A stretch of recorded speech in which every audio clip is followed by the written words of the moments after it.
18 বছর, 20 বছর, 25 বছর, 26 বছর তোমাদের বয়স হয়ে গেছে, তোমরা এখনো তোমাদের বাবা মাকে কিছু দিতে পেরেছো নাকি? এত বছরের লাইফে কিছু দিতে পেরেছো নাকি? আর কোনোদিন দিতে পারবে না, একটু ফিল করো। আগে এরা লাইফে সারা জীবন কষ্টই করে গেছে, এরা তোমাদের থেকে কিছু আশা করে নাকি আমার মনে হয় না। আর অনেকের মা বাবা আশা করে যে আমার ছেলে মেয়ে বড় হয়ে কিছু করবে। দেখো অনেক মা বাবা এটাও বলে দেয় তোদের থেকে আমরা কিছু আশা করি না, কিন্তু আশা করে মনে মনে যে আমার ছেলে কিছু করবে বা আমার মেয়ে কিছু করবে। অনেকের মা তো লোকের বাড়িতে বাসন মাজতে যায়, যেই খাবারটা ওরা দেয় সেই খাবারটা খেয়ে লোকে আবার অন্য বাড়িতে বাসন মাজতে যায়।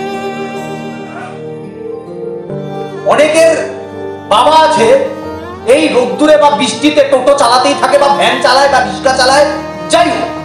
অনেকের বাবা লোকের গাড়ি চালায়, অনেকের বাবা রাজমিস্ত্রির কাজ করে, অনেকের বাবা সিকিউরিটি গার্ডের কাজ করে। 1 মিনিট পায়ে ব্যথা কিন্তু বসতে দেবে না, ওটাই হচ্ছে চাকরি, বসতে তাকে দেবে না। এবার তোমরা তোমার বাবা মাকে এতদিনে কি দিয়েছো একটু মন থেকে ফিল করো, যে দিয়েছোটা কি এতদিন, আর দিতে কি পারবে তুমি?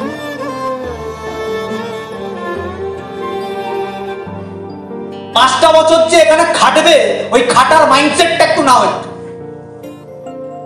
খাটার মাইন্ডসেট থাকলে তাহলে গিয়ে কিছু দিতে পারবে, আদারওয়াইজ কিছু দিতে পারবে না।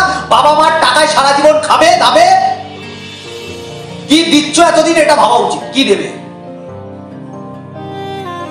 এবার 5 বছর